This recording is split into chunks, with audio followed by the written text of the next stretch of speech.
الله الرحمن الرحيم.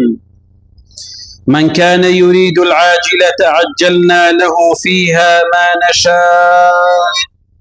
لمن نريد ثم جعلنا له جهنم يصلاها مذموما مدحورا ومن أراد الآخرة وسعى لها سعيها وهو مؤمن فأولئك كان سعيهم مشكورا. صدق الله العظيم. مانداران میوانانی ماڵی پەروەردیگار شوێن کەوتوانی حەزرەتی محەممەد المصطفى صلى الله عليه وسلم، سلام و ڕەحمەت و میهرەبانی پەروەردیگار برژێت بەسەر هەموو لایەکماندا. خۆشەویستان، خوای تبارەک و تەعالە پەروەردیگار خیتاب لەگەڵ خەڵکی سەرزەوی ئەکا، پێیانە فەرموون لەو ئاەتە پیرۆزە هەر بەندەیەک لە بەندەکانی من ئەگەر ژیانی دنیای ئەوێ ژیانی دنیای بۆ پێش ئەخەین و دواییشدا ئەگەر ژیانی دنیای بەبێ ئەمری پەروەردیگار بە حەز و ئارەزووی خۆی ژیانەکەی بەسەر بردو لەناو حەرامدا بوو، جەهەنەمێکی توندی بۆ ئامادە ئەکەین. و هەر کەسێکیش لەو دنیایە کەوا خۆماندی بکەت و کەوا عیبادەتی پەروەردیگار بکە،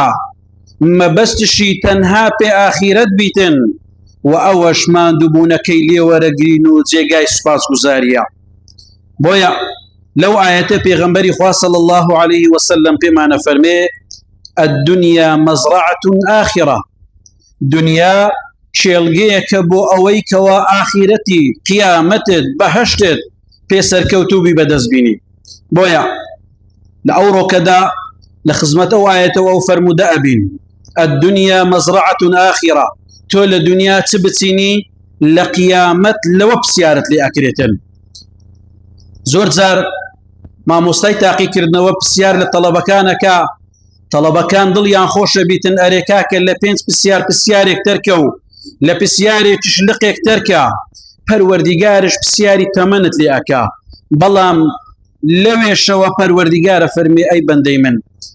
لە خوار ئەوەی کە تەمەنی بڵوغت ئەبیتن کە 13-14 ساڵێکە لەوەوە پرسیارت لێ ناکەم، هیچت لەسەر نییە، چیەکەی بیکە. وەلەو کاتێکەوە تۆش نووستی یان بێ ئاگای ڕفعت الأقلام، لەو کاتیشەوە قەڵەمت لەسەر نییە. کەواتە ئەگەر ژیانێکە تەقسیمکەین بەشێک بۆ منداری و بەشێکیش بۆ نووستن و خەوتن و بەشێک مایە کەوا تۆ پرسیاری تێدا بکرێتن، ئەو بەشەی کەواگای، ئەو بەشەی کەوا جوولەی تێدا ئەکەی، ئەو بەشەی کەوا عەمەل و کردەوەی تێدا ئەکەی، ئەو بەشەی کەوا عیبادەتی پەروەردیگاری تێدا ئەکەی. پەروەردیگار تەماشەی نیەتت ئەکا، ئایا ئەوەی کەوا لە باشە کردیتت بۆ پەروەردیگارتە سەحێکت بۆ لێ ئەدە و لە قیامەت پێ سەربەرزە بی، و ئەوەی کەوا لە دنیا ئەکەی لە کار و کردەوە و لە عیبادەت تەنها مەبەستت پێمەڕامی دنیایە و خۆ دەوڵەمەندکردن و ماڵ پێیاکردن و سەروەت و سامان پێیاکردن، لەوەشەوە پرسیارت لێ ئەکرێتن غەڵەتێکت بۆ لێ ئەدە لەبەرەوەی خراپی ژیانت هەڵبژاردگا. بۆیە چی بکەین بۆ ئەوەی کەوا وا بژین لە دنیا لە کاتێک لە قیامەت زندی ببووینەوە شەرم لە خۆمان نەکەینەوە. پەروەردیگار پرسیارەکە ئەفەحەسیبتم ئەنەما خەلەقناکم وئەنەکم ئیلەینا لا تورجعون، ئەوانەی کەوا لە دنیا وا ناژین قیامەتیان پێ ئاوادان بکەنەوە، پەروەردیگار پرسیاریان لێ ئەکا ئایا ئێوە وا حساب ئەکەن کەوا جارێکی تر کەوا ئێوە ناگەڕێنەوە بۆ لای ئێمە، جارێکی تر ئێوە نامرنەوە بێنە دەردەستی پەروەردیگار محاسەبەتان بکە؟ ئەوانەی کەوا لە دنیا بەربووینە، ئەوانەی کەوا لە حەرام بەربووینە، ئەوانەی کەوا حیساب بۆ قانونی ئیلاهی ناکەن، پەروەردیگار لێیانە پرسن ئێوە بە کەیفی خۆتان بن، پێیامنێرتان بۆ ناردرا، قورئانتان بۆ ناردرا، دائیم تەبلیغاتی دینتان ئەکرا، هەموو دەمێک ئاگادار ئەکرانەوە، بەڵام ئێوە هەر خەریکی لەعب و لەهو و عەبدی شەیطان و عەبدی نەفس بوون وئەنەکم ئیلەینا لا تورجعون، وا حسابەکەن کەوا ئێوە ناگەڕێنەوە لای ئێمە. بۆیە ئاگادار بە ئەو ژیانەی کەوا تێیدای ڕۆژانەکەوە هەڵسوکەوتەکەی، کاتێک هەڵسوکەوتەکانت ئەکەی وا محاسەبەی خۆ بکە کە ئەنەه ئێستا قیامەت دادی و پرسیارت لەسەر لێ ئەکرێتن. چۆن کەسێک کاتێک ئیشێکەکە تیجارەتێکەکە مەزرعەیەکەکە هەموو پێداویستیەکان و وەسیلەکە بەکاردێنیتن بۆ ئەوەی کەوا قازاز بکە تۆش لە ژیانی خۆتدا دەبی وا بژی هەردەم قیامەتت لە پێشە هەردەم مردنت لە پێشە مەلەکول مەوتت لە پێشە هەر لەو کردەوەی خەلازی پرسیاری قیامەت لێ ئەکرێ پرسیار لە تەمەنت ئەکرێ پرسیار لە گەنجایەتیت ئەکرێ پرسیار لە ماڵ و سەروەت و سامانت ئەکرێ لە چێوەت هینا و بەچت سەرف کرد پرسیار لە علم و زانستت ئەکرێ وەرە ئەو علم و زانستت بەچ سەرف کرد جا هەر کەسێک ئەهلی علم و زانستە پرسیاری علم و زانستی لێ ئەکرێتن بۆ خزمەتی خەڵک بۆ خزمەتی دین بۆ خزمەتی ڕەزامەندی پەروەردیگارە سەرفکردیان بۆ هەوا و هەوەس و نەفس دەورەمەندکردن إن الذين لا يرجون لقاءنا ورضوا بالحياة الدنيا واطمأنوا بها والذين هم عن آياتنا غافلون پەروەردیگارە فەرمێتن ئەوانەی کەوا وا هەستەکەن نامرن مەبەست ئەوە نییە کەوا برن وەڵای ئێمە باوەڕمان بە مردنی ڕۆژێکە مرین ئەوەندە لە ناو حەرام گەورە بووینە ئەوەندە خوایان پشتگوێ خستیە ئەوەندە قانونی قورئانیان پشتگوێ خستیە ئەوەندە لەگەر دنیا و خۆشی دنیا تێکەر بووینە كأنه وایان دانایان نامرن خوای گەورە ئەفەرمێ واطمأنوا بها والذين هم عن آياتنا غافلون ئەوانە جۆرە کەسانێکن کە نەخوایان بەبیرە نە قانونی ئیسلامیان بەبیرە نە پەیامی قورئانیان بەبیرە نە مرۆڤایەتیان بەبیرە هیچیان بەبیر نییە ئەوە لە بەرنامەکانی مەغافلن ئولائیکە خوای گەورە فەرمی بەڕاستی مەئواهم النار بما كانوا يكسبون هەلێرە مەزرعەکە دەست پێەکە ئەفەرمی بەڕاستی ئەوانە جێگا و مەوایەکی خراپیان لە قیامەتەیە بەو کردەوانەی کە وایەکەن بۆی ئاگاداری کردەوەکانت بە کاتێک لە تاریکایی شەوی کاتێک بە تەنیای کاتێک خەریکی ڕیبای کاتێک خەریکی ناموسی خەڵکی کاتێک خەریکی تەوقیعێکی خراپی بەرتیل پێوەربگری کاتێک خەریکی ئەوەی جاسوسی لەسەر خەڵکێک بکەی بزانە ئەوانە هەموو پرسیاری قیامەتن لێ دەکرێن پرسیاری خارجیت بۆ نایەتەوە چۆن تەڵەبە لە کاتی لە بەرگەوە لۆ بەرگەوە پرسیاری لۆ دێتەوە پرسیاری خارجی نایەتەوە پرسیاری تەمەنی کەس لە تو ناکرێتن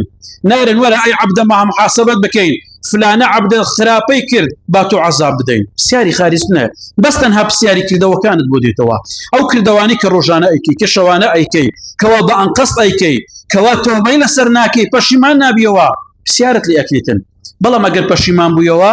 بەڵێ پرسیارت لێ ئەکرێ بەس ئەی پەروەردیگارە تۆ دەرگای تۆبەت دانەخزم و من پەشیمان بوومەوە خوای گەورە قەڵەمی عەفوی گەورەیە قەڵەمی عەفوی واسعە بۆی ئاگاداری ئەوەندە تەمەنت بکەوە هەیتێت تەمەنی دنیا کورتە تەمەنی قیامەت زۆرە پێغەمبەرە فەرمێ صلی الله عليه وسلم من أحب الدنيا أضر بآخرته کەسێک دنیای زۆر خۆشویست لەلای قیامەتەوە زەرەرەکە و هەر کەسێکیش قیامەتی خۆشویست و لە دنیا زەرەرەکە چۆن ئەگەر ئەتو دنیات خۆشویست بە گوێی نەفس و دنیات کرد لەلای دینی زەرەرەکەی دینداریەکەت پێ ناکرێت ئینسافەکەت پێ تەزبیت ناکرێتن و ئەگەر هاتو لای قیامەتش زۆر خۆشویست ئەو لەزەتە کاتیانەی لە دنیا هەنە لە دەستت ئەچی لەوانەیە وەک پێویست دەورەمەند نەبی وەکو خەڵک وەک پێویست خەریکی لەعب و لەهو و ڕابواردن و خەریکی تام و لەزەت نەبی لۆ لەبەرەوەی هەر هەنگاوێک دایی ئەها خوای گەورە لەوەش محاسەبە مەکە هەر معاملەیەکەکەی ئەرێ خوای گەورە لەوەش محاسەبە مەکە بۆیە پێغەمبەرە فەرمی ئەوانە زەرەرەکەن هەردووچیان ئەوەی بە دنیا مەشغولە زەرەری قیامەتە ئەوەی حساب بۆ قیامەتەکە وە لە دنیا زەرەرەکەتن بۆیە تەوازونێک ڕابگرین بۆ ئەوەی لە دنیا بژین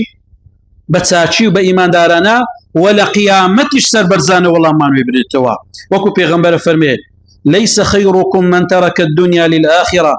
ئێوە باشترینتان ئەو کەسە نییە کە بە یەک جاری کەوا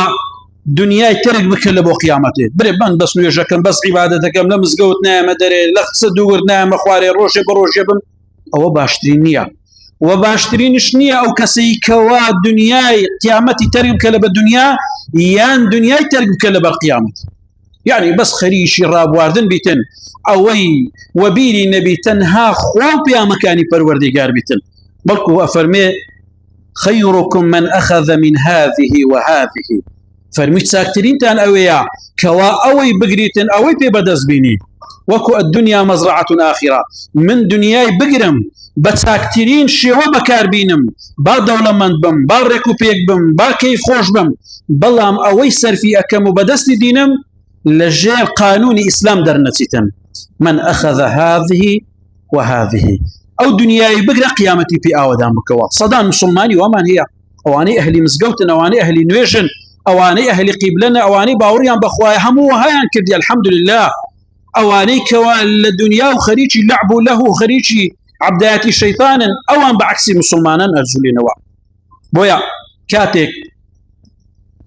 پیغمبر فرمي الدنيا مزرعة آخرة لدنيا تؤسيني لقيامة الخوش بي يك نموني زواني واجبك إسلام پیغمبر فرمي للصائم فرحتان أو كسيب الروجي أبي دو خوشي هنا يشيان لو كاتي حين تفطر لو كاتي كالروجي كأشيني وكحالي دوامين لدنيانية حالي وخوش بختي وبختوري دوامينيان لقيامتا عند لقاء ربه أو كاتي أجي خصمت بالوردقارد يعني بتصفتك بواجبك كل دنيا كرديتن كالروجيبونا دل خدود الخوشتنا يشيان لدنيا وأيديان لقيامتا خوتو كاركت لأن لقيامت أنزام ندا بروجبونا كيتو لقيامت نبو لدنيا كردن لقيامت دل خوشيكا إما تسند الخوشين كاتك منا لكان أبينين أجن اللاي دايك وباوشان دل خوشن كاتك إما أجين اللاي جورا كان دل خوشين وكاتك أجين اللاي كسيتشي بالريز بالمان بختو ولا أي كسيك بكر دويك بقى تخزمة رب العالمين دبي تسبختور يكرو لو إنسان بكتن تن بختور بيتن تن كيف خوش بيتن لآدم وتاكو خاتم أو وكوي أو صفتين نبوي بي هيت كسي كان لقيامة وكو أود الخوش نيا كواتن ويجكش هرد الخوشت أكا روجكش هرد الخوشت أكا أخلاق زوانكش هرد الخوشت أكا صفة زوانا كانت هر لقيامة الخوشت أكا كواتا جياني كمي دنيا ليشي دي ولوانيا سنصالي بس دميني اگر نيكي جورتين شرمزاري دنيا وقيامت لبي ربتي اكا او صفة قزوناني كوابرزي ايكين اللوي لسر بانجداني همو خلق هاوار اكري فلاني كوري فلان ورما دفتري اعمال كان بخويني نوا فلان ساعته فلان كاتا او صفة ناركا فلان ساعته فلان كاتيتين او صفة قراء او صفة ناشنا او اخلاق ناركا هم يخوين دريتوا استا امادني يك عيب خود بو خلق بري بلام او كاتي بنات ساري راتقرنو هم عيب عاره كان ما نريد بوي بشيمان بوا